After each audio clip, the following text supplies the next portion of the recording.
Bonjour et merci d'être venus aussi nombreux pour cette avant-dernière session, je crois, de Frames. Donc merci d'être restés vraiment jusqu'au bout du bout. Je m'appelle Julia Lagré, je vais être la modératrice de cette table ronde. Je voulais d'abord vous prévenir, comme vous l'a dit Rémi, la SCAM évidemment c'est les auteurs du réel, mais ce qui veut dire qu'il y a surtout le mot auteur. Et en fait, le propre des rencontres IRL, c'est de parler de la forme plus que du fond. Donc si vous venez ici pour avoir des détails croustillants sur les meurtres qu'ils racontent au quotidien et ainsi de suite, vous pouvez encore partir. C'est le moment, parce que c'est pas ce dont on va parler, mais c'est vraiment, on va parler de comment on crée ces histoires, comment on raconte ces histoires, et comment on raconte des histoires de crimes, de faits divers, de justice, de judiciaire, et parfois de manière radicalement différente. Pour ça, aujourd'hui, on a un panel de... Alors, 4 créateurs de contenu connue et une créatrice de contenu de l'ombre. Voilà, c'était un peu la surprise du jour. J'aimerais vous les présenter. Tout d'abord, on a Feldup. Attention, je ne pas Feldup, mais bien Feldup, alias Félix. Vous le connaissez sûrement, qui est un vidéaste qui a plus de 500 000 abonnés sur Internet, sur YouTube, qui a... Enfin, moi, je suis une grande fan de son travail. Ça a été, on s'est beaucoup battu pour l'avoir et pour l'inviter ici, et on est très content qu'il soit avec nous. Sa spécialité, notamment, c'est de raconter en fait des histoires du réel, mais qui ont un lien avec le numérique. Donc, énormément en fait d'histoires qui sont racontées sur sa chaîne ont un lien avec le numérique. Tu as commencé, si je ne me trompe pas, notamment en racontant des jeux qui avaient lieu sur le numérique, des MMM. Des ARG. Voilà, des ARG. Et je le fais encore aujourd'hui, mais de plus en plus, il y a une sorte de moitié qui se passe, qui sont des vraies affaires, qui sont vraiment passées, toujours avec un lien plus ou moins grand avec le numérique. Et des travaux de fiction qui sont de temps en temps présentés comme...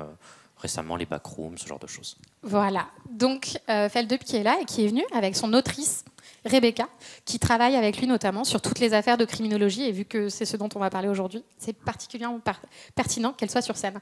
Merci Rebecca d'être là. On va voir un extrait pour ceux qui ne connaissent pas son travail. Là, au moment où je tourne, on est un jour après ce que j'avais tourné précédemment. Entre-temps, moi, j'ai essayé de me ressourcer parce que parler de Nick Bates, c'est un truc qui me demande beaucoup d'énergie. Je ne sais pas pourquoi, mais cette affaire est un des trucs les plus horribles que j'ai eu à raconter. Il me fallait du temps pour reprendre de l'énergie et pour commencer donc cette deuxième partie de la vidéo qui va se pencher sur un autre cas de YouTuber qui, pareil, a été extrêmement destructeur sur son chemin. Laissez-moi vous parler de l'histoire sordide et extrêmement étrange de Randy Ster, un gars qui a montré pendant toute sa vie des signes de dangerosité extrême, signes qui ont tous été ignorés, jusqu'à amener à une des plus grandes tragédies de l'histoire du site. Commençons par le commencement. I'm tired of my body. I'm tired of food. I'm tired of breathing. I'm tired of everybody. En 1992, Randy Ster naît en Pennsylvanie. 2 ans plus tard, son petit frère naît, qui sera son seul petit frère pendant toute sa vie. Dès les prémices de son enfance, Randy était clairement un enfant très timide. Il détestait les interactions sociales, pas par appréhension, pas par anxiété, pas par dépression, non, juste, il n'aimait pas ça.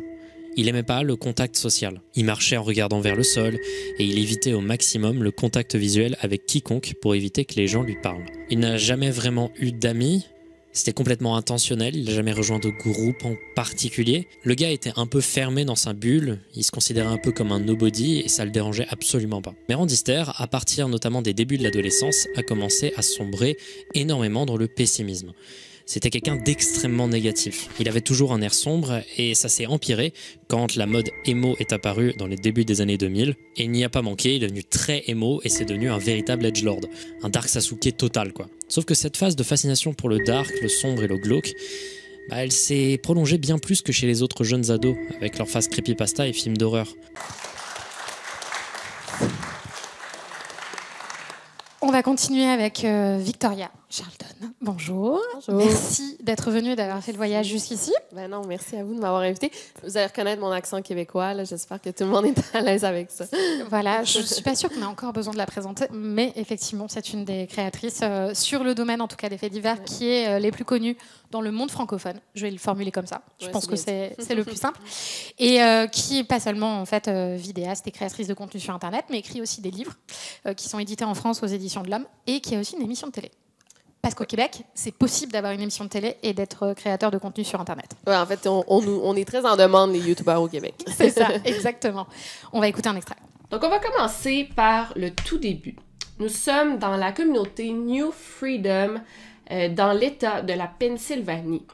Et il y a la maison des Whitman. Donc, on a les parents, Ron et Sue. Je pense que c'est des gens assez aisés. Et il y a leurs enfants, Zachary de 15 ans et Grégory de 13 ans. Et ça commence la journée du 2 octobre 1998. Et dès le départ de la journée, il y avait de quoi de différent. En fait, Zachary était malade, se sentait pas bien. Donc, contrairement aux autres journées de la semaine, il n'est pas allé à l'école. Il est resté tout seul à la maison. Vers 15h10, Grégory, de 13 ans, rentre à la maison comme à tous les jours. Il rentre à pied. Il a passé une vraiment belle journée à l'école. Il était en classe, il a parlé avec ses amis, il est de bonne humeur. Environ 8 minutes après le retour de Grégory, Zach entend un gros bruit qui provient de l'étage du bas. Zach, à ce moment-là, il était dans son lit en train de dormir. Il descend voir ce qui se passe et c'est là qu'il découvre son petit frère dans une mare de sang.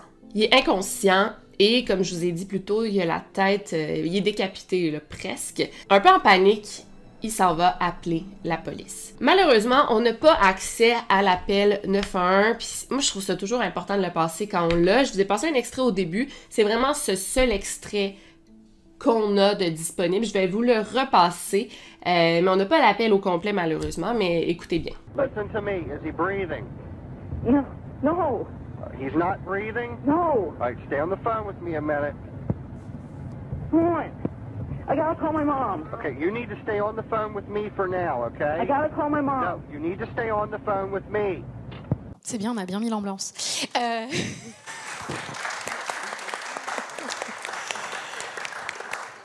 Notre troisième créateur et auteur, c'est Mathieu Palin, ici présent, qui est écrivain et journaliste. Il a notamment récemment publié, c'était l'année dernière, ce livre qui s'appelle « Ne t'arrête pas de courir ».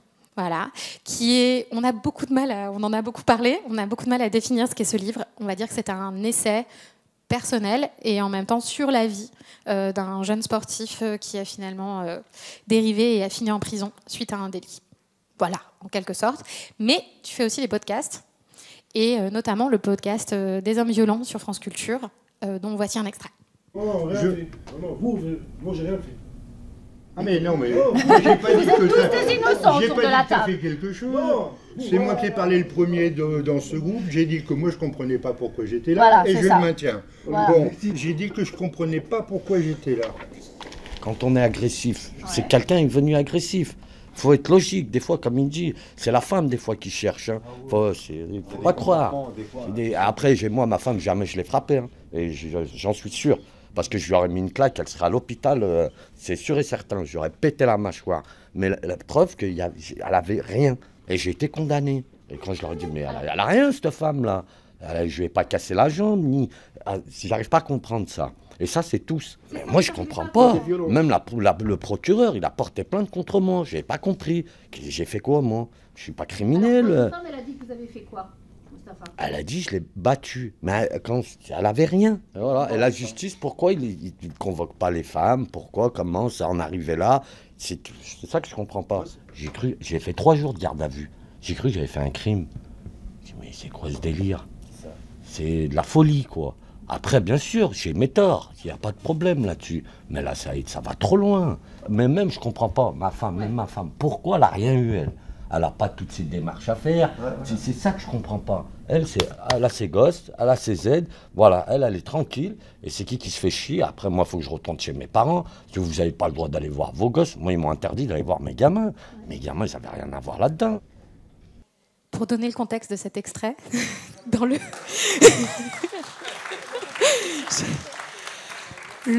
La série documentaire, des hommes violents, est en fait donc une série documentaire sur les hommes violents. Et le deuxième épisode, en fait, se passe dans un stage entre guillemets où les hommes qui ont commis en fait des actes violents envers leur conjointe sont rassemblés pour notamment parler de ce qu'ils ont fait et essayer de comprendre en fait comment ils en sont arrivés à ce niveau de violence. Comme vous le voyez, ce monsieur n'a pas très bien compris. En tout cas. Oui, non, c'est un groupe de parole qui qui est géré par le ministère de la Justice, qui est censé, sur 6 mois, les accompagner pour leur faire prendre conscience déjà, et les confronter à leur père et peut-être aider à un changement, quoi. Mais bon, en l'occurrence, l'extrait qu'on a entendu, c'était une séance un peu compliquée. J'entends. Voilà. Dans le premier épisode, vous avez des extraits, le récit du stage de 3 jours, parce qu'il y a le stage de 1 journée, pardon. Enfin, j'ai envie de dire, on ne la présente plus, Constance Villanova, journaliste, notamment spécialiste de culture web, de télé-réalité et aussi de faits divers. Voilà. Vous avez plusieurs de ses travaux qui sont affichés, notamment elle a réalisé des podcasts, écrit des podcasts, mais sorti aussi un livre et notamment une des collaboratrices de l'émission Affaires sensibles, dont voici un épisode. Pour ceux qui ne connaissent pas cette affaire, La Famille, c'est une communauté secrète qui existe en fait dans le 94, et voilà un extrait. Aujourd'hui dans Affaires sensibles, un certain esprit de famille. À l'été 2020, une enquête de Nicolas Jacquard dans le Parisien lève le voile sur un groupe que nombreux habitants du 20e, 12e et 11e arrondissement connaissent sans vraiment le connaître. La famille. Alors, est-ce une secte qui prospère dans Paris sans contrôle des autorités? Parlons plutôt de mouvements religieux qui regroupent plusieurs centaines de cousins qui se marient entre eux, formant une grande famille fermée autour de 8 noms. Né d'une branche dissidente du jansénisme, ce groupe fédérerait 3000 membres, adeptes de la culture du secret, principe cardinal dans cet univers. Les enfants se rendent dans les collèges et écoles publiques du secteur, mais restent entre eux, ne se mélangent pas aux autres. Coupés du monde, mais dans le monde, certains les ont surnommés les Mormons de Paris. Les règles, interdits et rites qui encadrent leur quotidien, en effet, fascinent et interrogent. Plonger dans l'histoire de la famille, c'est se demander ce qui fait ou non une secte. C'est essayer de déceler ce qui relève ou non du conditionnement.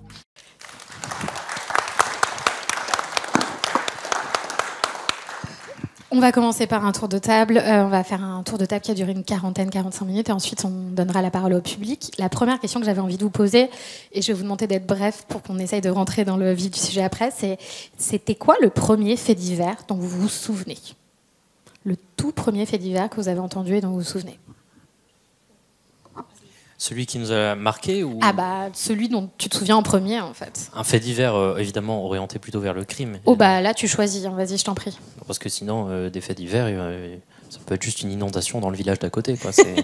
mais moi, personnellement, je pense que le premier truc qui m'a vraiment marqué, dont je me souviens, c'est l'affaire Elisa Lam, du Cecil Hotel. Une affaire vraiment sordide qui a déjà été racontée par Victoria d'ailleurs, d'une femme qui a été retrouvée dans un château d'eau d'un hôtel. Et les vidéos tournaient énormément sur YouTube à l'époque, les vidéos les derniers instants de sa vie qui ont été enregistrés, et ça m'a beaucoup marqué. C'est un des premiers trucs dont je me souviens vraiment. Tu avais quel âge à l'époque? Je devais avoir 5 ans. 7 ans, ouais, je crois. Je sais pas. Victoria, le contrôle parental était donc très efficace à l'époque. Moi, c'était une disparition au Québec, Julie Surprenant, puis il y avait des affiches d'elle partout, dans les aéroports, puis je pense que chacun, c'est ça que je disais, chacun a une disparition qui l'a marqué, puis qui lui a un peu fait peur. Moi, à 6-7 ans, j'ai réalisé que les gens pouvaient disparaître, juste comme ça. Fait que ça, fait divers, mais vraiment, je pense, pas traumatisé, mais me donner le goût d'en apprendre plus sur les faits divers. Puis j'avais 6-7 ans, puis c'est devenu comme une fascination, cette jeune femme qui, d'ailleurs, n'a jamais été retrouvée, malheureusement. Fait que ça a été fait divers que j'ai pris conscience que ça existait. Voilà. Moi, c'est comme Victoria, je pense que chaque génération est marquée par une disparition. Certains, c'est Marion Wagon, et moi, c'est la génération Estelle Mouzin. Et je me rappelle vraiment des photos, de sa photo de classe qui était placardée dans toutes les gares RER. Donc, je me rappelle très très bien. Et surtout, j'avais le même âge. Oula, j'avais le même âge qu'elle. Donc, je pense que c'est ça qui m'a marquée. L'affaire Estelle Mouzin qui a été résolue récemment. Très récemment. Enfin, plus ou moins. Moi, je dirais que c'est la mort de Lady Di, bizarrement. Je me souviens, on m'a appelé, enfin oui, je pense que c'est un fait divers. Mais je me souviens à la télévision cette foule immense, des gens qui venaient en pleurant avec des bougies. C'est le plus ancien fait divers, je pense, pour moi. Je devais avoir le même âge, à peu près 6-7 ans. Ouais. Et maintenant, la deuxième question. Quelle est la Pardon, Rebecca, j'ai oublié de te demander. Vas-y.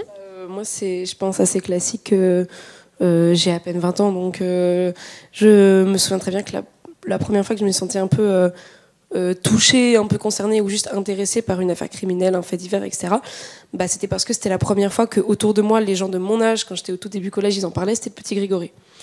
Le petit Grégory, c'était normalement on ne débattait pas sur les faits divers, ce qu'on entendait à la télé et tout, mais là c'était alors qui c'est, est-ce que c'est qui est le corbeau, est-ce que c'est lui et tout. Donc je pense que c'est ça qui m'a marqué. Il y a le côté chacun qui avait son petit avis, quoi. Et alors ma deuxième question très rapide aussi. Si vous y avait un nom de personnes qui vous ont raconté des faits divers qui vous venaient en tête, ce serait lequel? Pierre Bellemare. Moi, c'est Claude Poirier au Québec, mais personne. Non, mais ça va aussi.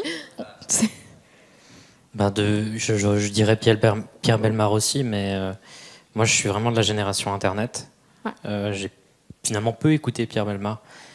Et on ne m'a pas tellement raconté des histoires que je les ai lues, en réalité, et que je me suis fait des idées avec des enregistrements et des bouts trouvés sur Internet. Donc je pense que la vérité, ce serait Internet, moi, la réponse. Moi, c'est ma grand-mère paternelle que j'ai jamais connue et qui a lancé plein de rumeurs dans ma famille, dont le fait qu'elle aurait mangé son jumeau in utero. Et voilà, c'est elle qui m'a mis les pieds là-dedans. Voilà. Famille délirante, charmante famille Villanova. Mathieu? Moi, j'écoutais pas la radio quand j'étais ni gamin ni ado. Et je pense que les faits divers, les vrais, ceux dont on parle là, c'est finalement Patricia Tourangeau qui m'en a parlé en premier. Parce que j'ai commencé en 2011 à Libération et c'est elle qui m'a fait venir dans ce journal. Et elle, c'est encore aujourd'hui la grande prêtresse des faits divers en France. Et en plus, elle est super marrante. Donc quand elle vous raconte quelque chose, vous rentrez dans l'histoire, quoi. Merci. La raison pour laquelle je posais cette question, c'est déjà toujours intéressant de voir d'où est-ce qu'on vient, mais c'est aussi parce que quand on a commencé à travailler sur cette table ronde, on s'est rendu compte justement que quand on revenait en arrière, il y a souvent des prénoms et des noms d'hommes qui pendant des années ont raconté des histoires et qui se sont transmises. Et donc Pierre Bellemare, typiquement. Patricia Tourangeau, effectivement, mais c'est un peu l'exception. Et puis il y en a eu d'autres, Jacques Pradel. Et c'est vrai que c'est un univers qui a été très marqué par les hommes. Et pourtant, si vous regardez cette table ronde aujourd'hui, il y a plus de femmes que d'hommes. Et en fait, quand on a voulu inviter des gens, on avait plus de femmes, plus d'invités femmes que d'invités hommes cette année, ce qui est assez fou. Ça nous arrive rarement. Donc voilà. La communauté qui raconte du true crime particulièrement anglophone est dominée par presque uniquement des femmes. Exactement, et c'est une des raisons pour lesquelles ça nous avait passionnés. Mais on va revenir à notre sujet et à nos auteurs. Moi, j'avais envie de commencer par une question toute simple. Victoria, tu postes des vidéos, mais tout le temps, très très régulièrement. Comment on choisit une histoire? Qu'est-ce qui fait une histoire? Qu'est-ce qui fait qu'on va consacrer une vidéo à ça? Oui, bonne question. En fait, moi, j'aime varier. C'est sûr que si je parle de 3 disparitions en ligne, parce que je publie une fois par semaine. Donc, j'essaie de varier entre un peu tous les styles de true crime, si on veut. C'est vraiment important, je crois, qu'il y ait beaucoup d'informations sur le sujet. Et c'est pour ça que les YouTubeurs, par exemple, ils vont privilégier les histoires américaines parce que les lois ne sont pas les mêmes. Donc, on a accès, par exemple, aux rapports d'autopsie, aux rapports de police, aux photos, des fois, de la scène de crime, ce qui va alimenter un peu une vidéo.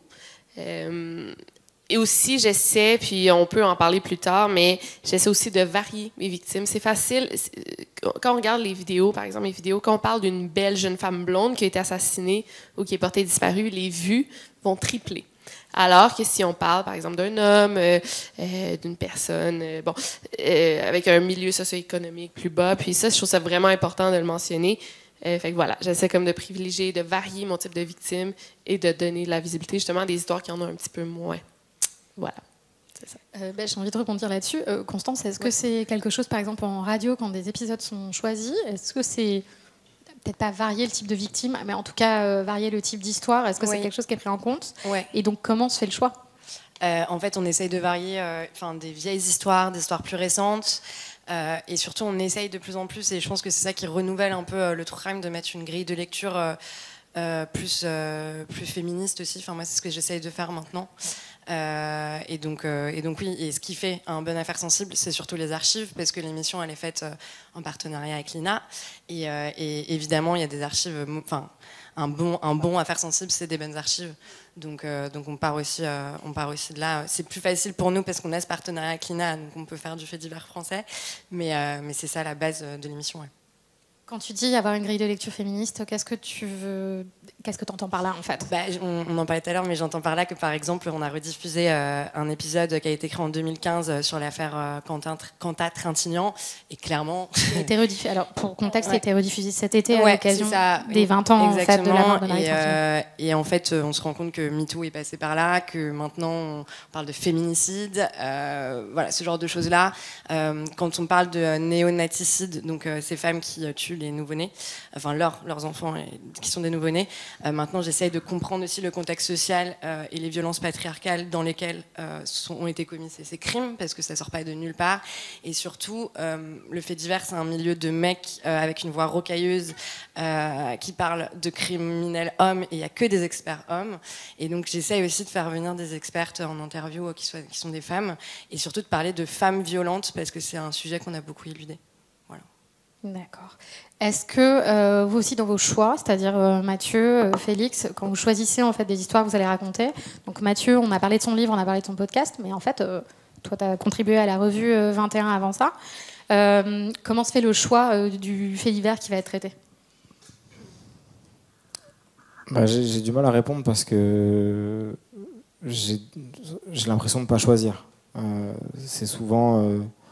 un peu le sujet qui s'impose de lui-même, déjà parce qu'il n'est pas traité, ou très peu traité.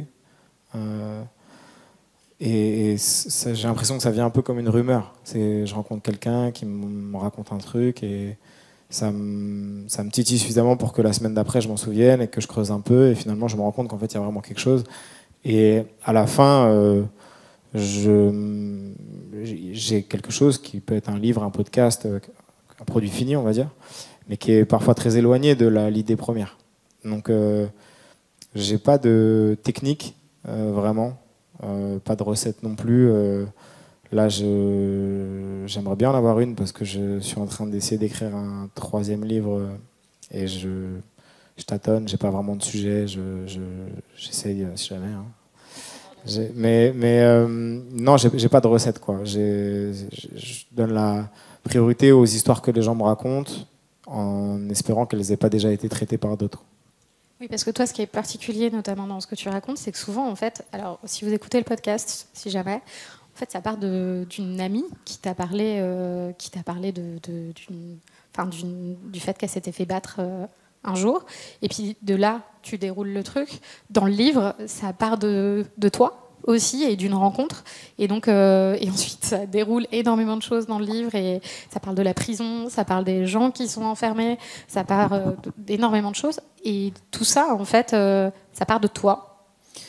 Après, et de tes rencontres. Oui, et après, pour être 100% honnête, il y a un réflexe journalistique aussi à la base, qui se dit potentiellement ça peut être une bonne histoire, avec tout ce qu'on peut mettre derrière ce mot-là, bonne histoire.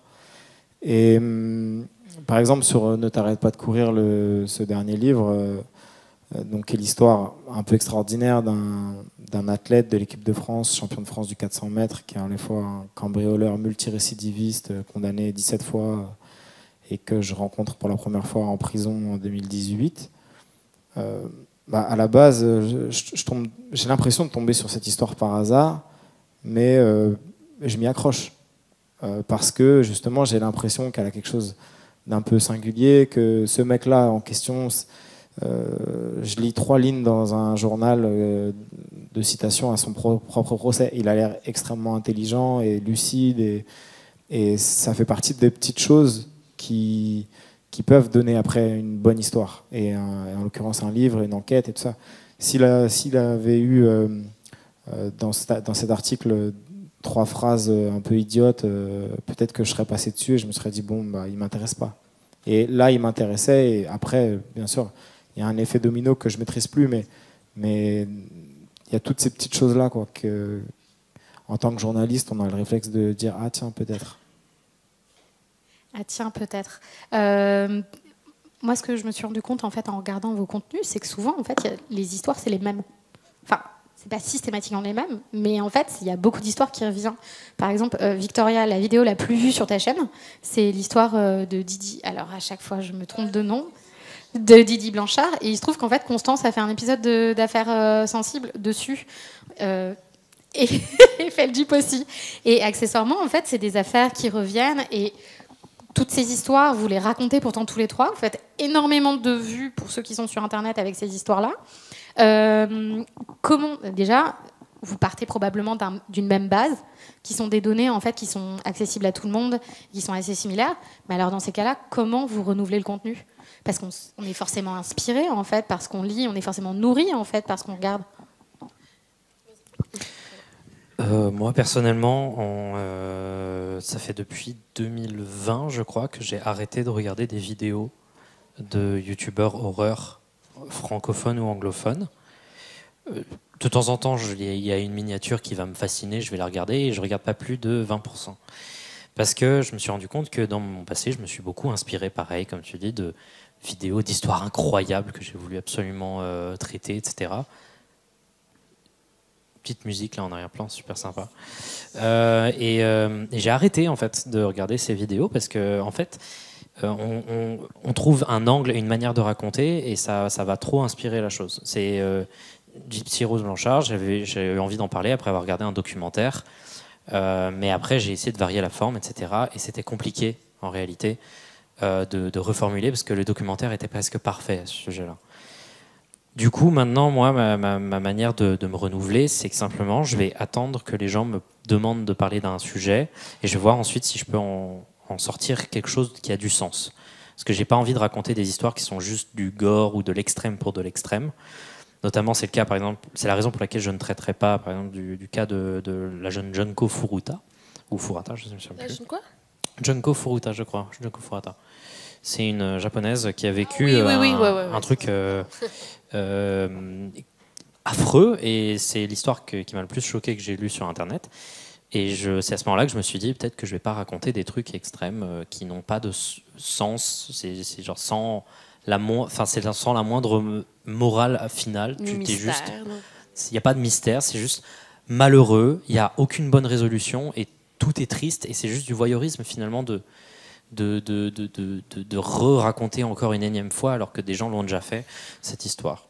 Du coup, moi, ma réponse, c'est que pour me renouveler, c'est simple, je ne regarde plus les gens.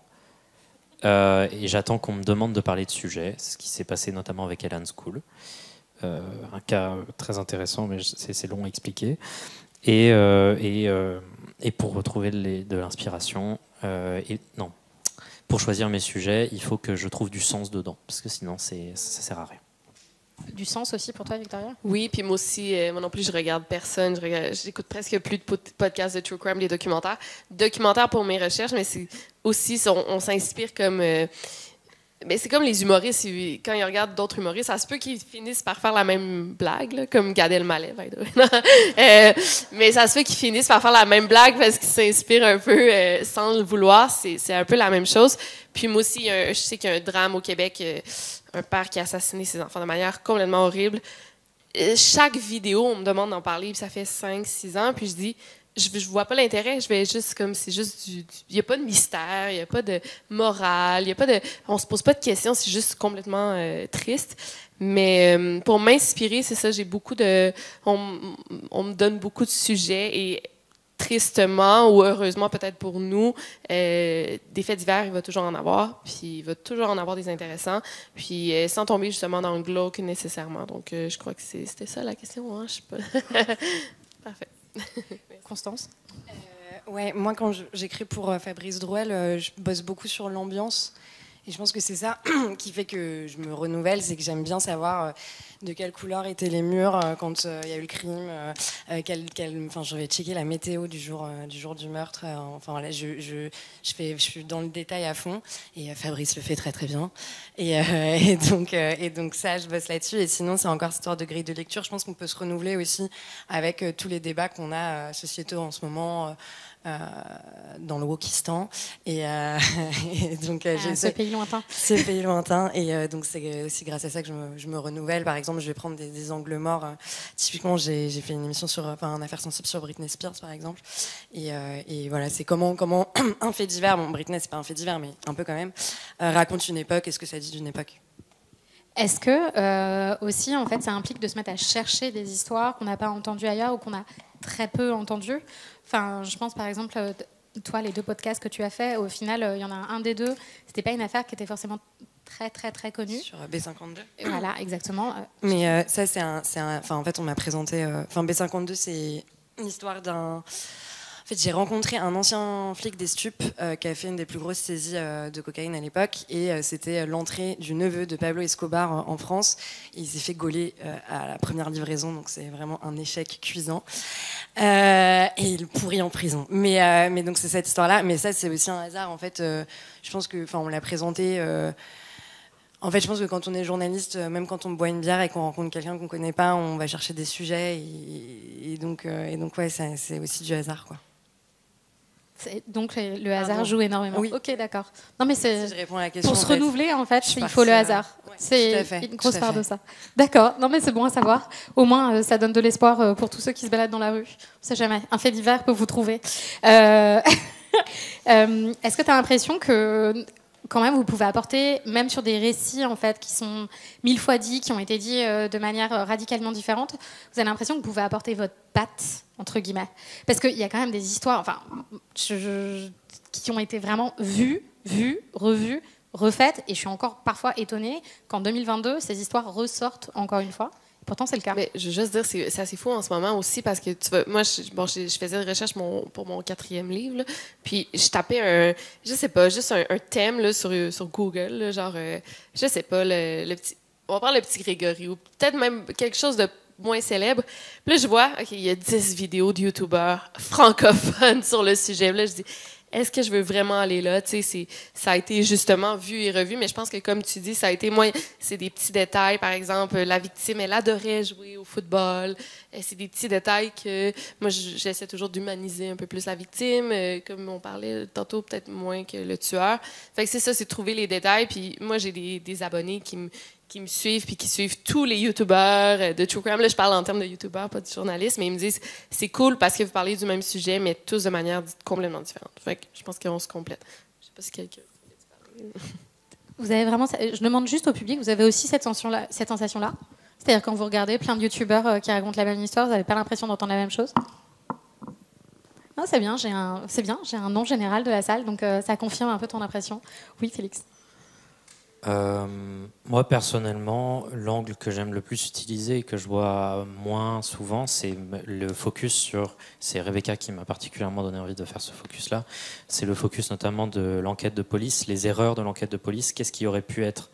Quelles sont les grosses conneries qui ont été réalisées et qui pourraient être évitées lors de l'enquête, les trucs vraiment d'interne qui auraient pu permettre d'empêcher des tragédies ou alors de choper une personne qui n'a jamais été chopée.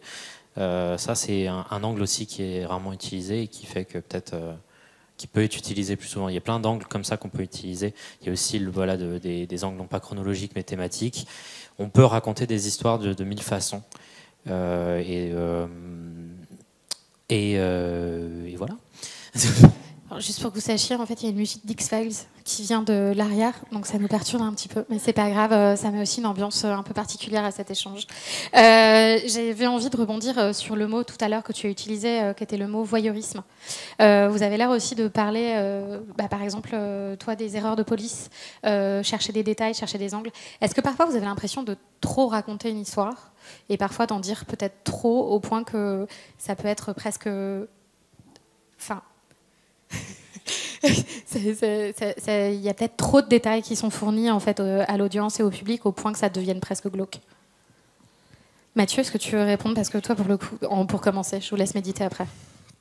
Glauque, moi je travaille pas tellement sur des sujets glauques, mais trop de détails, oui, il faut avoir conscience que, bon, j'imagine une vidéo, bien entendu, c'est un montage, donc il y a des choses qu'on laisse de côté. Un livre, c'est aussi un montage, avec un plan et des choses qu'on laisse de côté. Et parfois, c'est bien de laisser de côté, justement, peut-être des détails qui vont trop exposer quelqu'un ou qui vont faire de la peine à quelqu'un de manière gratuite sans forcément apporter quelque chose d'essentiel à l'histoire. Ça a été particulièrement le cas, encore une fois, pour ce dernier livre où j'ai accompagné et beaucoup interrogé un homme en prison tous les mercredis pendant plusieurs années. Forcément, puis sans compter toutes les fois où on s'est eu au téléphone, j'avais une masse d'informations sur sa vie, sur ses frères et sœurs, sur ses parents, qui était énorme. Et dedans, il y en avait qui pouvaient être tout à fait dévastatrices pour certains de ses proches, notamment. Donc, j'ai encore une fois pas la prétention de savoir ce qu'il faut choisir ou pas, mais c'est un arbitrage. Félix, Rebecca, je sais qu'en fait c'est un sujet sur lequel vous débattez dans les vidéos, puisque vous en parlez dans les vidéos. Pour le micro, si tu réponds. Mais... Tout le temps. C'est-à-dire tu voulais rajouter quelque chose, je pense, à propos de ce sujet, toi? Je vais commencer et tu vas compléter, parce que je pense qu'on est assez d'accord sur le sujet. Moi, au début, je me demande toujours à quel point je dois aller dans le détail, parce qu'il y a des affaires tellement sordides. On se demande si on devrait aller jusqu'au bout. Moi, je me dis toujours qu'il faut que je fasse toujours un portrait froid de ce qui s'est réellement passé, parce que c'est une vérité qui s'est passée, pour ensuite pouvoir mettre en valeur la gravité réelle des événements. C'est toujours un truc qui est important. Par contre, aller dans des détails qui ne font plus partie du portrait froid d'une scène de crime, par exemple, ou d'une vérité de ce qui s'est vraiment passé, et juste aller dans par exemple, la spéculation de la psychologie du tueur, aller très profond dans la description, utiliser presque des mots poétiques pour décrire des scènes gore. Ça, je considère que c'est à la fois inutile et ça dessert l'importance et la froideur réelle de ce genre d'affaires. Donc, moi personnellement, je sais que je m'arrête à un détail froid, avec toujours des avertissements pour les personnes sensibles, mais je n'irai pas dans la description emphatique du truc, quoi. Il t'arrive même de faire des vidéos en fait, qui sont à des degrés différents, on va dire, de violence. Oui. De révélation, je ne sais pas comment le formuler exactement. Alors, il y a une vidéo que j'ai faite sur un sujet, c'est un individu sur Internet qui s'appelle Nick Bate. Rebecca a fait les recherches de cette vidéo, parce que moi, au bout de 2 jours de recherche, ça m'a déprimé. Et j'ai fait, pour la première fois de ma vie, une version censurée, une version non censurée de la vidéo. Parce que je considérais qu'il fallait considérer la gravité du sujet, parce que le sujet est extrêmement grave, mais qu'il ne fallait pas non plus forcément que tout le monde ait l'intégralité des informations, notamment quand il s'agit des actes extrêmes de scatophilie du coupable. On n'a pas besoin. C'est pas nécessaire en réalité. En fait, quelque chose que je trouve intéressant, c'est que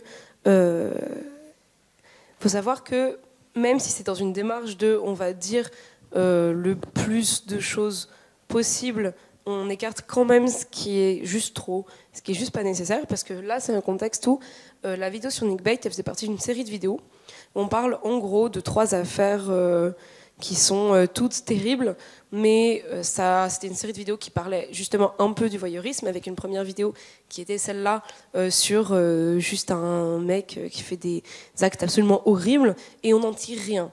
On monte la vidéo, on choque, et après on dit, vous voyez, ça servait à rien. Autant regarder autant s'intéresser à des choses qui ont plus de sens que ça sert à rien d'écouter du gore pour du gore. Donc les deuxième et troisième vidéos vont de plus en plus dans quelque chose qui est intéressant, quelque chose qui est recherché. Qui a eu un impact en réalité. Qui a eu un impact.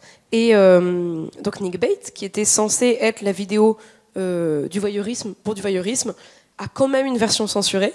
Et la version non censurée de cette vidéo de Nick Bate, qui est censée parler de voyeurisme, elle est censurée à mort. Cette version non censurée, j'ai fait toutes les recherches, toute l'écriture, parce que justement Félix, ça le... On parle que de 10% de ce qu'il y a vraiment dans le ça sujet, le mettait quoi. mal. Il faut savoir que les recherches que j'ai faites pour lui, je les ai écrites en 2 parties. J'ai fait un dossier où il y avait tout ce qui est disable, avec des choses, ça peut-être pas l'intégrer, ça peut-être l'intégrer.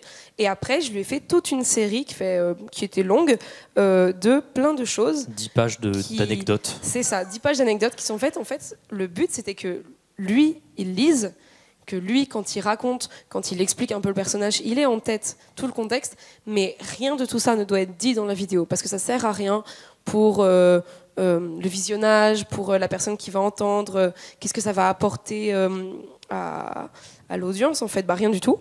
Mais par contre, je lui ai quand même mis sous le nez pour dire quand même, c'est de ce mec-là dont tu parles. Donc fais attention, c'est pas n'importe quoi. Mais donc tout ça, la version non censurée d'une vidéo plus gore que n'importe laquelle de ces vidéos sur le voyeurisme est censurée. Genre il y a même pas 10%, comme tu dis, des infos que j'ai trouvées. Voilà. Je pense que aussi on fait partie d'une génération qui se détache des classiques Pradel, Bellemare et autres bourgoins. Et en fait, moi j'essaye même si les tueurs en série me fascinent et que j'ai lu la bio de Manson, j'essaye de moins mettre l'éclairage sur le tueur en série et plus sur les victimes, c'est primordial. Et surtout, je pense que ce qu'il faut faire, c'est penser aux proches des victimes. Moi, c'est ce que je fais à chaque fois. Il y avait un rédac chef qui avait dit à un de mes collègues journalistes, quand on écrit du fait divers, on écrit sur la peau des gens. Et c'est vraiment ça, parce qu'il y a encore des proches, ça peut marquer des gens. Donc je pense qu'il faut aussi se projeter pour éviter tout sensationnalisme.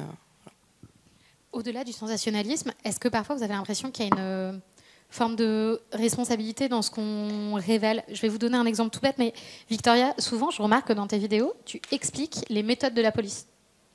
Pourquoi ils posent telle question pendant un interrogatoire, pourquoi ils disent telle chose, et ainsi de suite. Est-ce que, moi, à un moment, j'ai travaillé pour l'audiovisuel public et on avait des règles très très strictes qui étaient notamment ne pas donner des modes d'emploi dangereux. Est-ce que tu as cette sensation parfois de peut-être donner des modes d'emploi de fonctionnement, des choses comme ça? C'est pour ça qu'on est sur YouTube et non à la télé. on est plus relax, on peut écrire. C'est la liberté d'expression un peu. Oui, si on veut. Non, mais je suis d'accord. Les modes d'emploi de la police. Et puis autant des fois, on peut voir des enquêtes américaines et dire qu'est-ce qu'ils ont fait là, la police? Genre, pourquoi? Est-ce qu'ils sont achetés? T'sais, on peut se poser des questions, mais autant qu'ils font du très bon travail aussi parfois. Ils font des bonnes enquêtes. C'est bien de le souligner les fois que ça arrive. Mais, ouais. Non, j'ai des copains policiers, ils sont très bons et ils adorent ce qu'ils font, ils font des bonnes enquêtes. Mais, juste pour revenir justement au côté voyeurisme, là, moi, je me pose toujours la question. On met une grosse responsabilité sur sur les épaules des youtubeurs de true crime. Mais est-ce qu'on pose ces questions-là aux documentaristes sur Netflix? Toutes les émissions de Netflix, c'est fou comment elles sont dans le sensationnalisme ou des magazines français. Ou des fois, on va être beaucoup dans le sensationnalisme. Mais la responsabilité va toujours sur les épaules des youtubeurs qui font des petites vidéos chez eux. Mais ça peut te rassurer, on les aurait autour de la table, on aurait posé la même question. Parce que des fois, il y a des documentaires sur Netflix, c'est juste, OK, Ted Bundy, on l'idolâtre presque, on parle de ses victimes à peine, puis on montre des scènes de crime avec les cadavres, les corps. Fait que c'est ça. Je pense que nous, dans notre domaine, je pense qu'on est très, très respectueux. Souvent, on est en contact avec les familles. Puis je pense que malgré tout, on fait un bon boulot de respect. Puis vous aussi, évidemment, les journalistes. Pas tous, mais je pense que oui, vous, oui. Voilà. Ça vous demande combien de temps de recherche, en fait, pour toutes ces histoires? Moi, quelques jours. Là. En moyenne? Ça dépend. Là. Plusieurs, des fois des semaines. Là, ça peut aller de 5 jours à 4 mois. Constance? Pour Affaires sensibles, j'ai 2 jours de recherche, 1 jour d'archives et 2 jours d'écriture. Et pour tes projets personnels? Et mes projets par perso, exemple, ça dépend. Ton livre sur les... Parce que tu as fait un livre de révélation sur les abus sexuels sur les bonnes sœurs, les nonnes dans l'église. Ça m'a pris un an. Bah voilà, c'est combien de temps de travail? Un an de boulot. De recherche et, et 3 mois d'écriture? Exactement. Ok. Il y a eu le confinement. Ça m'a beaucoup aidé. Alors le confinement, ça compte, on multiplie par 3, c'est ça le temps de travail? Ok. Mathieu, à peu près? Parce que tu parlais d'avoir parlé pendant des années avec... Bah, c'est différent parce que avant j'étais journaliste salarié dans une revue, une revue de reportage qui s'appelle la Revue 21, qui existe encore, que peut-être certains connaissent, et qui est un trimestriel. Donc ça sortait tous les 3 mois. Moi, j'avais pas forcément une histoire dans chaque numéro, mais j'avais un rythme de à peu près 3 semaines, 1 mois de reportage, et après 2 semaines d'écriture à peu près. Depuis que je suis plus dans cette rédaction, je suis sur des projets encore plus longs, donc des livres ou des podcasts comme ça. L'extrait qu'on a entendu tout à l'heure, c'était 6 mois d'immersion dans ce groupe de parole. Après, au moins autant de temps de montage pour toute la série. Donc c'est du temps très long, je pourrais pas dire c'est au moins 1 an quoi, à chaque fois. Au moins 1 an, souvent plus. Rebecca, toi quand tu es sur une vidéo, ça fait combien de temps? Alors étant donné que les recherches que je fais spécifiquement pour Félix, ça dépend de la vidéo, ça peut vraiment être soit 3 jours, soit 4 mois. Pareil en fait que lui, c'est-à-dire que des fois il y a des sujets que lui il me donne, par exemple Nick Bate, il y avait vraiment pas beaucoup d'éléments sources en fait, presque personne n'avait fait de vidéos dans ce style-là, anglophone ou francophone dessus, très peu d'articles de journaux, fallait vraiment fouiller, tu trouves 1 ou 2 playlists YouTube avec des extraits de 2 minutes, des trucs un peu explicatifs, ça c'était intensif mais c'était pas plus d'1 semaine. Après il y a des sujets comme, là il y a un sujet que j'ai trouvé, que je suis en train de faire pour lui depuis 1 mois et demi, 2 mois, qui est, ça dépend pas forcément de la densité du sujet, mais d'à quel point c'est difficile d'avoir des sources fiables. J'ai fait des recherches pour lui qui étaient avec quelque chose de très dense, mais par exemple Randy Ster, Elliot Rodgers, c'est des sujets, il y a beaucoup de choses à rechercher, mais c'est facile à trouver. Les gens en ont déjà parlé, les gens en ont déjà fait des articles de journaux, des livres, des podcasts, des vidéos, etc. Et là, par exemple, ce que j'ai trouvé, c'est un truc... par hasard, c'est une chaîne YouTube, bon, je ne vais pas dire le nom, mais c'est une chaîne YouTube américaine scientifique très très très respectée et connue. Tu regardes un peu loin dans les commentaires, tu vois une petite allusion, un truc bizarre, tu recherches sur Reddit, tu dois aller dans des archives, tu trouves un nom, tu trouves un truc, mais ça, c'est long, franchement c'est long. Mais voilà, ça dépend pas de la densité, mais des sources. Félix ? J'allais juste rajouter en effet que ça fait partie des sujets, c'est des rares sujets que je traite sur ma chaîne où il y a un nombre de ressources très cachées en fait. Et le cas de la chaîne YouTube dont elle parle, c'est en fait pendant 1 mois elle va rien écrire parce qu'elle cherche des petites sources, etc. de temps en temps. Et en fait c'est pas forcément, quand on dit qu'une écriture dure 4 mois, c'est que c'est pas forcément pendant 4 mois on est tous les jours en train d'écrire, mais c'est que des choses se débloquent au fur et à mesure du temps. Ouais. La raison pour laquelle je vous demandais le temps de l'implication, c'est parce que moi, j'ai passé 15 jours de travail dans votre monde, où j'ai lu vos livres, j'ai regardé vos vidéos, j'ai écouté vos podcasts, et c'était dur. Je ne vais pas vous mentir, j'ai fait des insomnies, c'était dur. Et voilà, parce que il y a des histoires, enfin le livre de Constance, moi je te l'ai dit, je n'ai pas pu aller au bout, tellement c'est atroce.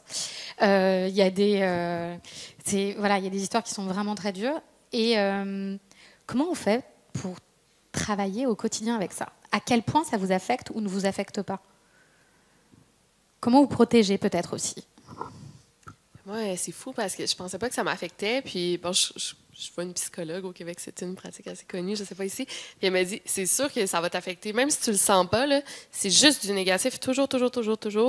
Puis tu te protèges pas contre ça. Parce que moi, je finis le travail. Mais en fait, je travaille toute la journée sur des. Mais tous mes projets, c'est relié à des histoires de crimes. Puis même avant, là, j'écoutais des podcasts dans la voiture de true crime. J'étais toujours là-dedans, puis je me disais. Évidemment, ça devient un peu lourd, mais c'est ça, c'est d'essayer de changer les idées dans nos passe-temps.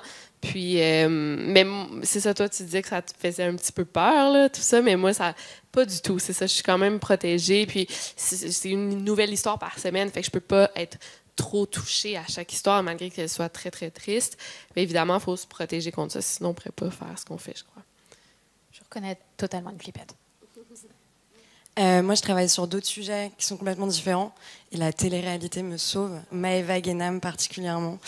Et au-delà de ça, j'arrive vraiment à couper parce que je m'étais rendu compte la dernière fois que je regardais un documentaire sur Francis Hall. Et après, je me suis mis ma petite crème contour des yeux et je me suis couchée et j'ai rêvé de complètement autre chose. Donc, il faut juste cloisonner et prendre beaucoup de vacances quand on peut. Là, j'ai pris 3 mois où je fais que regarder les Marseillais et ça m'a fait énormément de bien. Voilà. Ensuite, il y a des gens pour critiquer la télé-réalité alors qu'elle sauve les rédacteurs et les journalistes qu'elle y va. Moi, encore une fois, je ne sais pas tellement le glauque qui peut me submerger et venir me poursuivre, mais c'est les personnes réelles sur lesquelles on écrit. Ça rejoint un peu ce que je disais tout à l'heure. Et d'ailleurs, quand j'ai raconté cette histoire, c'était un peu une enquête. Il fallait que je comprenne son parcours à cet homme avant qu'il dérape complètement et comprendre pourquoi il dérapait de manière répétée comme ça. Et j'avais été voir une psychologue qui faisait des interventions à l'INSEP. L'INSEP, c'est le centre d'entraînement national pour les grands sportifs. Et donc, elle faisait des formations et j'allais la voir pour qu'elle m'éclaire. Et j'imagine que c'est souvent le cas quand on va voir des psys, mais je lui posais des questions sur ce mec. Et toutes les questions qu'elle me posait, c'était sur moi. On me disait, mais vous devriez vous protéger quand même. Ça vous implique beaucoup. Est-ce que vous savez pourquoi vous faites ça? Et en fait, elle a raison. C'est vrai que quand on s'implique comme ça pendant très longtemps sur des sujets, ce serait illusoire de penser que ça ne nous touche pas ou que ça ne nous poursuit pas. C'est pas parce qu'on a mis le point final à un livre qu'il est terminé ou que l'histoire, ça y est, on l'a mis sous le tapis, on passe à autre chose, quoi. Et donc c'est plus l'impact sur les personnes réelles, vivantes, justement, plutôt que le reste, qui peut être dur à gérer. Oui, bien sûr. Il y a aussi un truc, c'est que moi, je sais que j'ai beaucoup travaillé sur les violences sexuelles. Et en fait, j'arrive à... Enfin, les faits divers, je vais alterner des faits divers où il y a des violences sexuelles et des faits divers, j'allais dire moins glauques parce qu'il n'y a qu'un meurtre. Mais je me comprends, c'est affreux. Mais parce que je sais qu'il faut que je me protège moi, parce que j'ai frôlé le burn-out à force de travailler que sur ça, en fait. Donc il faut vraiment travailler sur des formats différents, sur des crimes différents, parce que sinon ça peut créer de l'angoisse, et être accompagné aussi par un psy. Moi, je sais que ça m'a pas mal aidé quand j'écrivais mon bouquin sur les violences sexuelles dans l'Église. Ouais. Avant de donner la parole au public, Félix, je voulais avoir ton point de vue là-dessus. Bah moi, ça va pas. Je rigole. Ok. Non, mais c'est vrai que c'est un sujet que tu as abordé plusieurs fois sur ta chaîne. Globalement, c'est pas que ça va pas, mais c'est que oui, ça m'a beaucoup affecté parce que j'ai vu des trucs que j'aurais aimé ne jamais voir. Ça m'a beaucoup déprimé, notamment la fameuse histoire dont j'ai parlé plus tôt. J'ai une santé mentale fragile, je m'en suis rendu compte grâce à ça aussi. J'ai été victime de certains sujets dont je parle, et donc du coup, je me dis toujours que ça peut m'aider à mieux me comprendre aussi, mais je fais aussi des pauses en parlant de sujets plus légers, voilà, mais c'est des sujets d'horreur quand même, mais c'est des sujets fictifs. Et donc oui, ça affecte de ouf la santé mentale. C'est hyper important de se protéger contre ça. Je fais des mesures depuis 1 an et demi. C'est pour ça que mes vidéos mettent beaucoup plus de temps à être créées. Mais oui, ça affecte énormément et c'est pas marrant. Mais on fait ça aussi pour le besoin de documentaire, le fait de raconter des histoires, le fait de les rendre plus accessibles et ne pas avoir le même effet psychologique sur soi-même que quand on fait les recherches, quoi. Enfin voilà, c'est important, mais oui, c'est difficile, et oui, c'est long. Et... Toi, il y a un élément quand même qui est très spécifique, c'est que énormément en fait de ce que tu racontes se passe sur le web, sur le dark web, sur le numérique. Ou du moins est documenté. Au sens très large du terme. Au numérique, dans le monde numérique au sens très large du terme. Et en fait, il y a beaucoup moins de barrières de sécurité dans le numérique que j'imagine dans le réel. Ou dans le réel. Ça donne un sentiment étrange et vraiment effrayant de proximité. D'accord. En fait, ça augmente cette sensation d'être impliqué dans le crime. Oui, parce que Sur Internet, on n'est jamais sécurisé, en fait. On n'est jamais sécurisé. Il y a des moyens, mais c'est sur l'Internet, sur le web, on n'est jamais sécurisé vraiment. Et ça, je m'en suis rendu compte, moi aussi, avec des expériences très négatives que j'ai eues avec certaines communautés sur Internet. Mais on n'est jamais sécurisé. Et que ces choses-là se passent sur le numérique et que ce soit aussi accessible te donne vraiment l'impression que ces gens-là sont très proches de toi, en réalité. Est-ce que le public a des questions? Voilà. Sinon, je vais continuer à en poser, mais c'est vrai que là, c'était une note. Rebecca, est-ce que tu voulais compléter? Parce que toi, tu as un point de vue, en fait, pendant qu'on va faire tourner le micro dans le public. Rebecca, toi, tu as un point de vue qui est très différent. Juste pour que vous sachiez, j'ai rencontré Rebecca et Félix juste avant au déjeuner de la SCAM. Et alors, vraiment, sur un même sujet, vous allez avoir une réponse radicalement différente de l'un et de l'autre. Ouais. Alors, moi, c'est... En gros, même sans faire exprès, mais juste parce que c'était ma démarche à la base, je me suis rendu compte que j'ai esquivé le très très gros des problématiques comme ça sur est-ce qu'on est déprimé à force de parler de sujets comme ça, etc. Parce que moi, j'ai toujours été intéressée dans les histoires de ce type-là par les mécanismes de la justice. Comment est-ce qu'un juge y réfléchit? Comment est-ce qu'une procédure de justice se passe? Comment est-ce qu'on collecte des preuves? Et en fait, du coup, ça me met un éloignement énorme parce que j'ai plus l'impression de m'intéresser à des procédures, des métiers, des mécanismes, des lois, des systèmes qui sont construits, reconstruits. On rajoute, on enlève des pierres à l'édifice depuis bien longtemps. C'est la justice de manière générale. Et moi, en voyant ça vraiment à travers le prisme de cette structure un peu mathématique, un peu froide, j'ai la chance d'enlever vraiment la grosse partie du côté humain. C'est le procureur, l'enquête, etc. Avant de donner c'est pour ça qu'elle m'aide pour ces sujets. Alors, si vous voulez prendre le micro dans le public, voilà, levez la main, il vous sera passé. Bonjour, merci beaucoup pour vos histoires personnelles. J'aimerais vous poser une question par rapport à essayer de comprendre si c'est une exception française, ce racontage d'histoires autour là, je m'adresse plutôt aux youtubeurs qui sont autour de la table, mais est-ce que c'est une exception française ou est-ce qu'il y a des grosses chaînes américaines parce qu'on connaît beaucoup, en fait, nous, en tant que Français, les MrBeast, les PewDiePie, etc., qui font vraiment du divertissement, mais ceux qui racontent des histoires, j'ai l'impression qu'il y a quand même un peu un truc, une barrière culturelle. Alors, je serais curieux de savoir si vous avez des chaînes... Alors, juste avant qu'ils te répondent, si jamais tu as besoin de ressources, tu me dis, parce que comme j'ai bossé sur le sujet là-dessus, je t'envoie une biblio. Il n'y a pas de souci. Ça marche. La communauté anglophone est beaucoup plus grande que la communauté française. Et même en termes de proportion, on commence seulement à apporter finalement cet esprit. Mais clairement, il y a des chaînes. Nexpose, Care Theater, Rainbow, je sais pas moi, avec Nick Crowley plus récemment. Des gens qui font des vidéos qui sont finalement...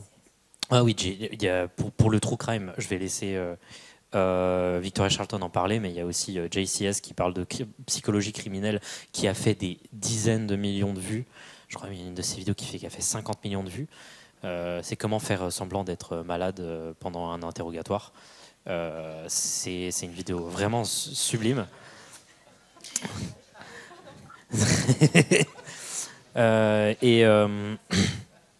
C'est hyper intéressant, mais la communauté française en réalité est à peine bourgeonnante et c'est véritablement qu'une ombre de ce qui se fait réellement en Amérique, et c'est ce qu'on essaye d'importer en réalité. C'est un esprit de parler de ces mystères en profondeur, des mystères numériques, des mystères d'horreur. Je laisse Victoria en parler notamment. Mais moi, c'est drôle parce qu'à chaque fois que...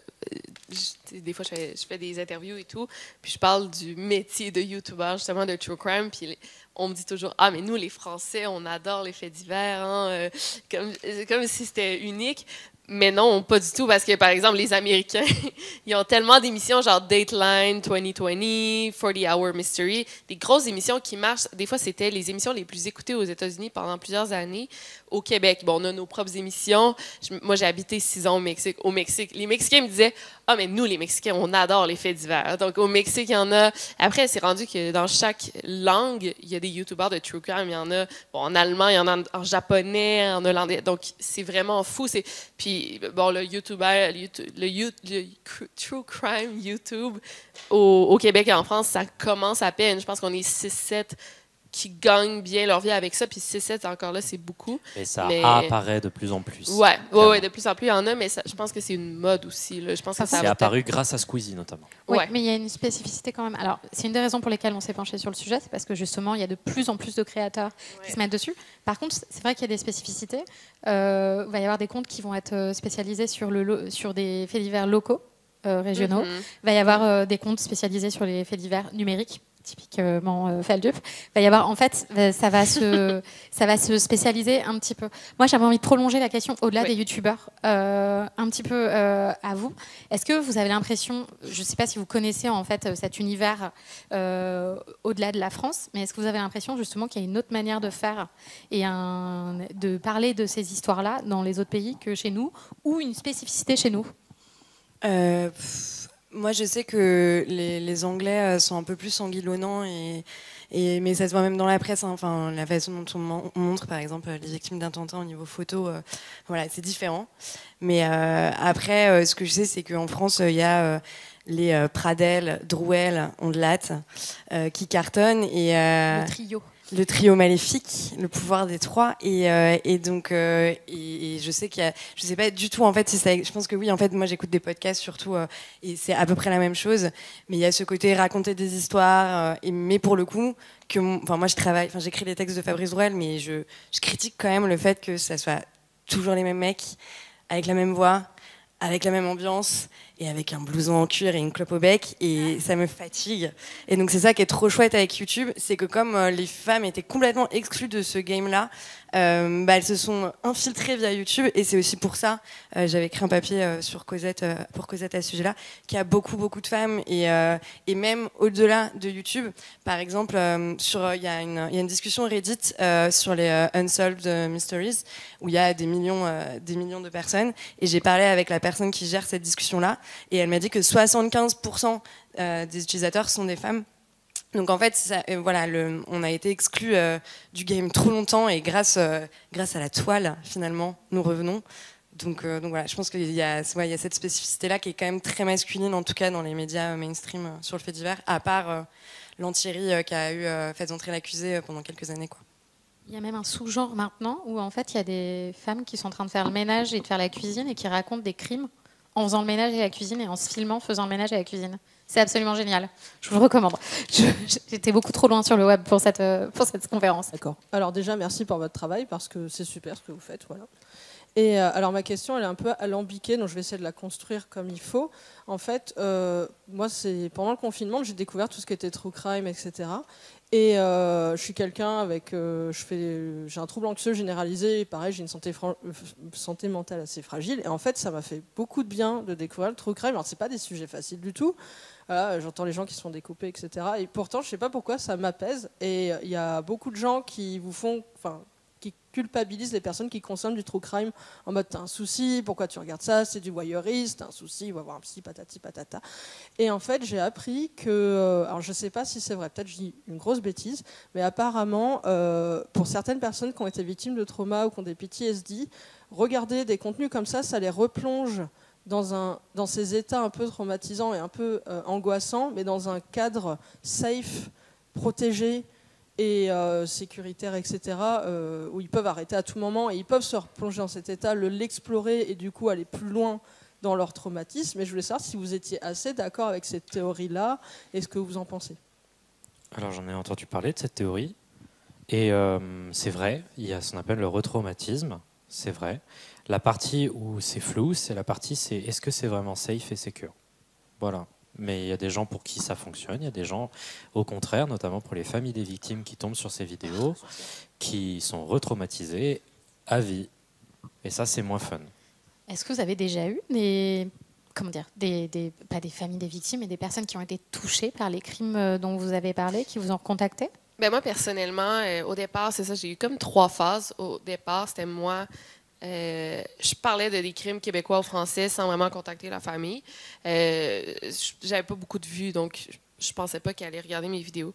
Quand j'ai commencé à avoir beaucoup de vues, justement, là, je contactais les familles avant d'en parler. Pas des crimes américains. On s'entend que les crimes américains, je pense pas qu'ils ils vont pas comprendre ma vidéo. Mais des crimes français, là, ça, moi, c'était vraiment un devoir pour moi de toujours contacter la famille avant d'en parler et d'avoir un peu leur autorisation, même si réellement, j'en ai pas besoin parce que c'est des informations qui relèvent du domaine public. Puis là, maintenant, je suis dans une phase que c'est les familles qui me contactent toujours avant. Donc, j'ai plus vraiment à dire... J'attends qu'ils me contactent avant d'en parler, tout simplement. Je vais même plus chercher leur autorisation ni quoi que ce soit. Ils me contactent et là, je décide d'en parler. Donc là, c'est moins un traumatisme, justement. Mais juste pour rebondir sur ce que tu disais, là, du traumatisme ou de la santé mentale fragile, mais je pense que aussi le true crime, bon, ça reste quand même une source de divertissement. On s'entend là, qu'il y a des documentaires, des films, bon, des vidéos YouTube, ça reste une source de divertissement. Puis je pense que quand tu écoutes ça, tu penses pas à tes propres problèmes, ça te fait oublier un peu ton quotidien. Puis je pense que c'est pour ça que c'est aussi populaire justement chez, bon, pas juste les femmes, les hommes, mais aussi des gens qui souffrent de santé mentale assez fragile. Moi-même, c'est la même chose. Donc, quand je travaille sur une vidéo, sur un sujet, ça me fait oublier mon angoisse, mon anxiété. Puis, tu es vraiment juste focusé sur une histoire. Ouais. Mathieu, sur ton podcast sur les hommes violents, est-ce que tu as eu des retours du public et je ne sais même plus comment parler. Quel a-t-il été? Voilà, merci, c'était ça la phrase. J'ai eu énormément de retours après ce podcast. Des centaines de mails, vraiment des centaines. Et au début, j'ai rejeté ça. C'est-à-dire que je me sentais un peu submergé par des histoires de beaucoup de victimes, beaucoup de femmes qui... C'était des victimes qui te contactaient ? Qui me contactaient pour me dire c'est la première fois que j'ai l'impression d'entendre mon mec à la radio. Et ce que je vis, c'est un enfer et tout. Et en fait, dans un deuxième temps, je dirais 3, 4, 5 mois après, quand ce truc était un peu retombé, j'ai tout relu. Et j'ai pas répondu à tous, mais j'ai essayé de répondre à tous. Et j'en ai rencontré pas mal. Je suis allé les voir, notamment parce que je me rendais compte que tous ces mecs qui sont dans le podcast, je les rencontre parce qu'ils sont suivis par la justice, ils ont fait de la prison. Et le système judiciaire en France est loin d'être égalitaire. Vous avez beaucoup plus de chances de vous retrouver en prison si vous êtes d'un milieu social inférieur à un médecin, un chef d'entreprise. Et ça a été diffusé sur France Culture. France Culture, c'est pas forcément écouté que par des ouvriers et des chômeurs. Et ces femmes, elles étaient victimes de mecs qui étaient médecins, chefs d'entreprise. Donc ça m'a apporté quelque chose de nouveau aussi dans la compréhension du sujet et dans le traitement, tout simplement, la question des violences conjugales. C'est que cette diffusion sur France Culture m'ouvrait des portes qui m'étaient inconnues, et même d'ailleurs dans des discussions, ils me disaient oui, non, mais les mecs qui sont dans ton podcast, ils ont limite pas été à l'école et tout.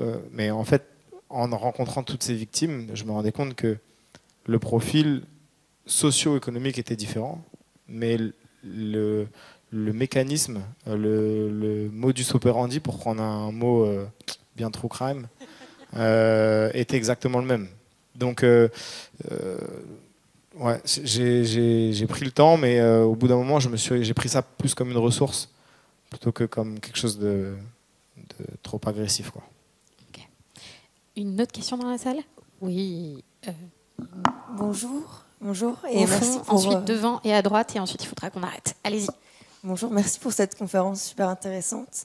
Moi, j'ai une question qui concerne peut-être un peu plus Félix et Victoria sur la communauté que ça attire quand on traite du true crime. En fait, je pense à ta vidéo, Félix, justement la version censurée, la version non censurée. J'avais comme l'impression que tu avais un besoin de recadrer la commu un petit peu. Particulièrement, ouais, dans la troisième partie, j'ai recadré très violemment la communauté. Voilà. Ce que j'ai trouvé super intéressant. Enfin, je me demandais un peu comment on gérait ça au quotidien, du coup, quand on avait une chaîne sur ce sujet-là, quoi. Juste pour donner le contexte, en fait, donc Félix a créé une vidéo, il a fait une version non censurée qui était en non répertorié. Pour information, la vidéo principale est à 1,5 million de vues, la vidéo non répertoriée est à 500 000 vues. Oui, 500 millions. C'est 500 000, 500 000. Donc ça fait un tiers à peu près Ouais. qui ont fait la démarche d'aller voir. Au-delà de ça, c'est une vidéo qui se passe dans une série de 3 vidéos qui, comme avait dit Rebecca, vont du moins sensé au plus sensé. Et je me souviens que, particulièrement en rebondissement avec la première partie sur Nick Bate, j'avais parlé dans la 3e partie d'une victime de harcèlement avec de nombreux problèmes mentaux qui s'est suicidée et dont la vidéo du suicide est disponible sur YouTube sans la moindre restriction. Encore aujourd'hui, elle y est, hein, mais je ne vais pas donner le nom comme je l'ai fait dans la vidéo. J'ai complètement anonymisé le sujet, c'est la première fois que je faisais ça. Et à la fin, je parlais parce que je savais que des gens savaient que j'allais traiter le sujet. Et ces gens-là me disaient, est-ce que tu vas montrer la vidéo? Parce qu'elle a été montrée de nombreuses fois. Et en l'occurrence, non. Je faisais une longue tirade sur pourquoi on ne montre pas ce genre de choses. On peut montrer à la limite beaucoup, parfois pour faire un portrait froid. Mais moi, cette vidéo en question, je l'ai vue à l'époque, quand elle est sortie, et elle m'a traumatisé un peu. Et j'ai pas envie de transmettre ça, j'ai envie de transmettre peut-être de l'intrigue, parfois même de la curiosité morbide, parce que c'était une réflexion sur la curiosité morbide, ça existe, et on l'a tous, et pour moi il faut la satisfaire, mais de manière saine, et l'idée c'était d'expliquer qu'il y a une spirale de contenu dans laquelle on peut tomber, notamment si on suit énormément ces affaires, ces contenus-là, c'est qu'on peut tomber dans une spirale d'aller toujours vers le plus extrême jusqu'à tomber et être malheureux. Des gens qui se suicident à cause de choses qu'ils ont vues sur Internet parce qu'ils sont malheureux à cause de ça, et ça cause des problèmes, notamment dans leur comportement, la manière dont ils voient les gens. À force de voir des images gore, les gens ils finissent par plus trop considérer les gens humains comme des gens humains, mais comme des sortes d'objets enveloppés de chair, ce qui est très déshumanisant et qui enlève un peu de l'objectif. Concrètement, je parlais de ça. Mais c'est qu'une minorité en réalité de la communauté qui regarde ce genre de vidéos. C'est vraiment une minorité. Mais cette minorité, elle me fait peur. Elle me fait peur parce qu'elle me demande de traiter des sujets de plus en plus extrêmes, des sujets que j'ai déjà précisé de ne pas vouloir traiter. Et Victoria, je pense que tu l'as aussi, hein, ce genre de communauté, des fans de true crime, des gens qui idéalisent notamment les gens qui font du true crime, notamment les gens qui ont fait la tuerie de Columbine, qui sont aujourd'hui des images de pop culture. Ouais. C'est pas... C'est vrai. Les fans qui s'appellent les Columbiners. Exact. Ah. Mais ouais, moi aussi, c'était un peu ça. Puis genre, moi, c'était surtout c'est les commentaires. Les commentaires, moi, des fois, j'ai genre... C'est une vidéo sur une jeune femme qui est disparue, ça fait 2 semaines. Son père et sa meilleure amie me donnent une entrevue, répondent à mes questions. C'est une vidéo de 45 minutes et la majeure partie, c'est justement une interview avec la famille. Et des commentaires comme « c'est vraiment emmerdant quand la famille parle », genre « fais plus de vidéos comme ça, on s'emmerde », genre « ah, les vidéos avec les familles, là, on aime moins, ça serait mieux que tu fasses d'autres vidéos ». Puis des commentaires aussi, à un moment, j'ai dû demander à mes fans d'arrêter de me dire, puis je pas la plus belle, là, mais d'arrêter de me dire en commentaire « T'es vraiment belle, Victoria, je t'adore, first », dans les commentaires « first », quand je parle d'une petite fille qui s'est faite assassiner. Donc, j'ai dû prendre 15 minutes au début, non, pas 15 minutes, 5 minutes au début de ma vidéo pour dire, là, les commentaires qui commentent, genre mon physique, là, autant positif que négatif, c'est pas... ça n'a pas sa place. Ouais, c'est ça. Fait que c'est sûr qu'il y en a des fans de true crime juste pour justement l'aspect glauque, l'aspect un peu sensation forte.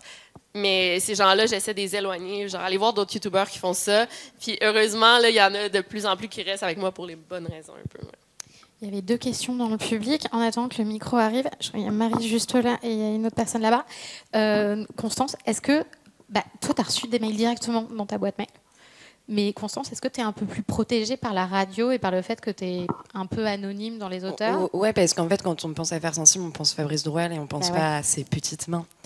donc voilà. Et non, j'ai jamais de réaction. Je sais que le podcast que j'ai fait avec l'ex des Stupes a déclenché la colère de l'Octrice, qui est l'ancien nom des Stupes en France, parce qu'en fait, il a révélé... on a modifié sa voix, mais en fait, il révèle toutes les méthodes pour trouver un narcotrafiquant en France. Et donc, ça n'a pas trop plu. Mais c'est la prod qui a pris. Donc non, moi c'est plus quand je parle de violences sexuelles sur d'autres sujets où on peut m'écrire.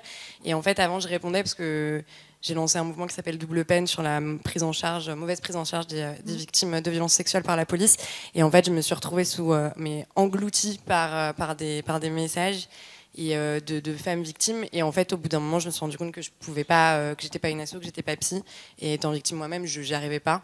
Et donc, dans ces cas-là, j'ai vraiment du mal à répondre. Donc maintenant, c'est affreux, mais je réponds plus ou j'oriente vers des assos. Voilà. Ok. Marie. Ouais, moi, c'est juste une toute petite question parce que je suis hyper intéressée par les sujets, que je connais pas tout le monde sur la table ronde. Et je pense que ça peut-être intéresser d'autres gens. Mais est-ce que vous avez chacun une recommandation, que ce soit sur un podcast, sur un livre ou sur des vidéastes, sur ce monde-là de faits divers ou de crimes qu'on ne sait peut-être pas, quoi. Tu m'as totalement piqué ma dernière question, mais c'est pas grave.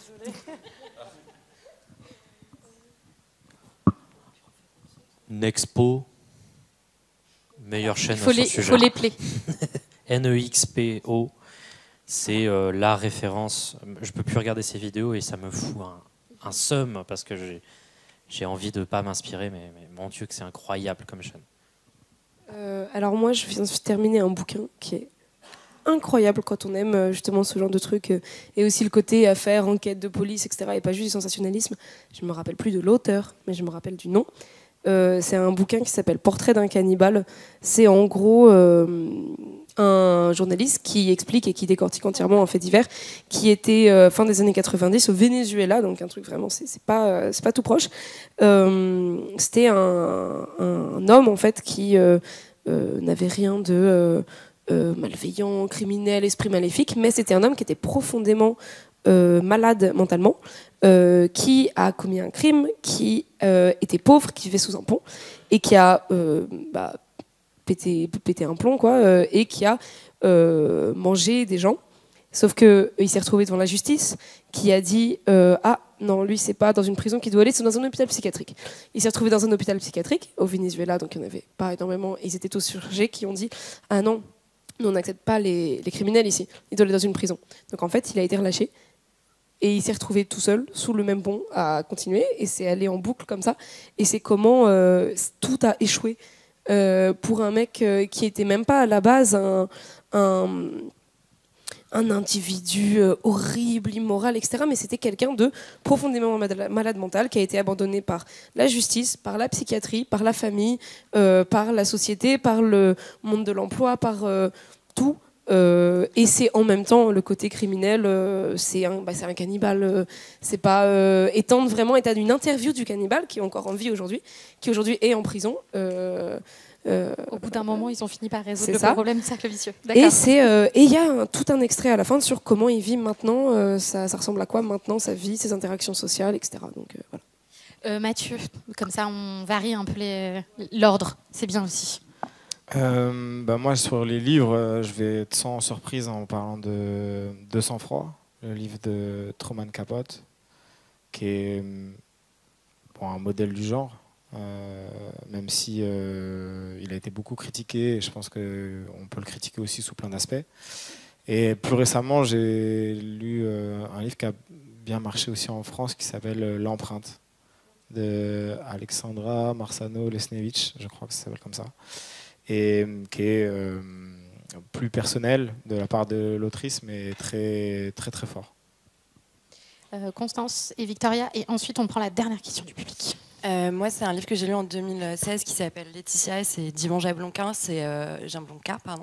et c'est sur l'affaire Laetitia Pérez. Et en fait, c'est le livre qui m'a fait comprendre que le fait divers, ça se cantonnait pas que à détective en fait, et c'est sur le meurtre, l'assassinat d'une jeune femme, et en fait on va voir qu'elle a évolué dans un contexte social mais pourri jusqu'à l'os, qu'elle est allée de famille d'accueil en famille d'accueil, et que c'était écrit qu'elle allait se faire tuer de cette façon-là par un connard, et c'est très bien écrit. Ces autres livres sont bof, mais en tout cas lui il est vraiment super, donc je vous le conseille absolument, ça a été vraiment une révélation pour moi.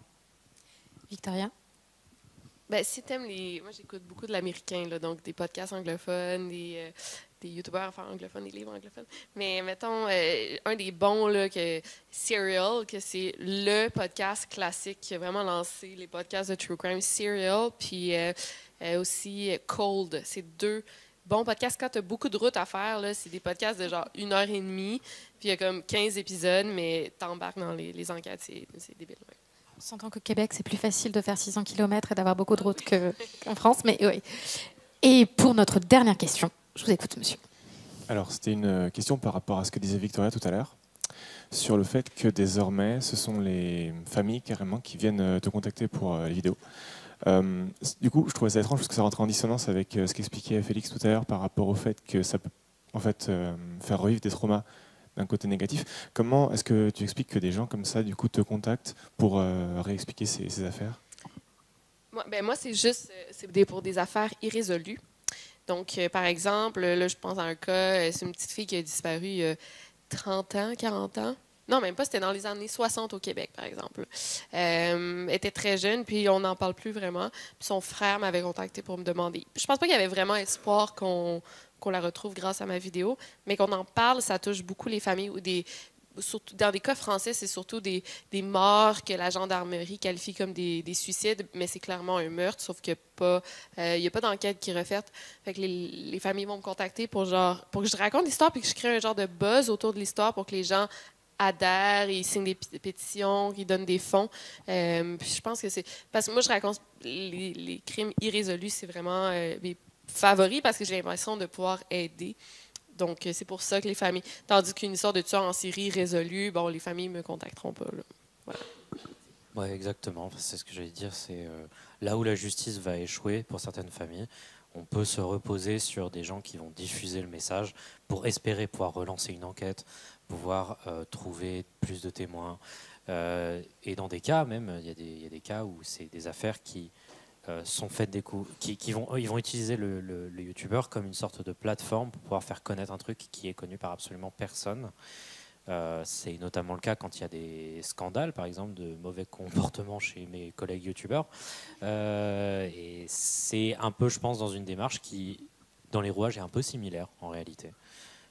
C'est utiliser là où ça peut échouer au niveau judiciaire ou au niveau de la couverture médiatique, essayer de pouvoir pousser un sujet.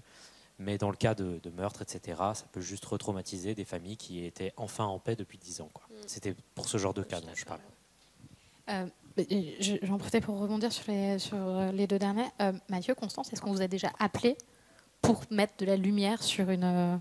Je connais déjà la réponse pour Mathieu et je pense que tu vas me dire, mais oui. Est-ce qu'on vous a déjà appelé pour mettre la lumière sur une affaire ou une autre? Non. Moi, oui. Là, récemment, une personne qui a lu mon dernier livre, qui m'a appelé, je sais, parce qu'elle avait vraiment envie que j'écrive un livre sur son histoire.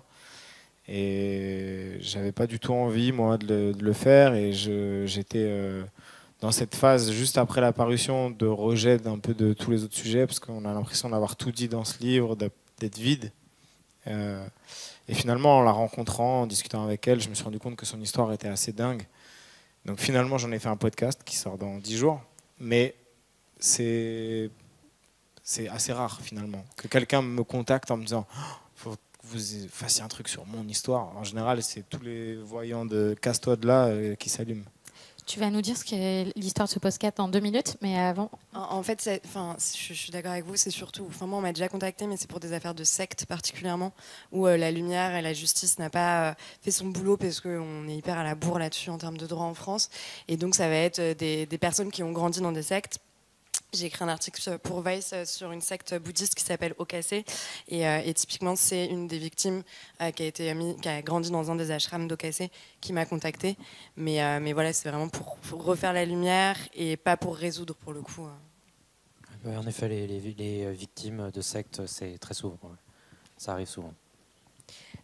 Oui, je veux bien que tu me dises quelle est l'histoire, parce que je pense que ça va, vu que le podcast sort dans 10 jours, ça va donner le genre d'histoire pour lesquelles on t'appelle, en fait. Ouais, c'est pas, y a pas de crime, mais c'est l'histoire d'une femme jeune fille, à quelqu'un qui vient tous les jours sonner à sa porte en lui disant je suis amoureux de toi, tu es la femme de ma vie, un jour on se mariera. Et ce petit Titi a une dizaine d'années, elle en a 16. Et elle lui dit oui, c'est ça. Et en fait, il le refait tellement souvent que finalement, la mère de famille est obligée d'intervenir auprès de la mère du petit Titi en lui disant là, ton fils, faut qu'il arrête, il commence à devenir extrêmement flippant. Et puis, flash forward de 30 ans, cette femme qui s'appelle Elodie retrouve le petit Titi 30 ans plus tard, donc là, il y a quelques années. Et il lui refait la cour exactement de la même manière en disant il faut que notre destin est d'être ensemble. Et la série s'appelle Serial Mytho pour une bonne raison, parce que le petit Titi n'est pas forcément celui qu'il raconte être. Mais ils vont quand même se marier. Et 8 jours après son mariage, Elodie va commencer à découvrir un peu le poteau rose. Magnifique suspense pour la fin.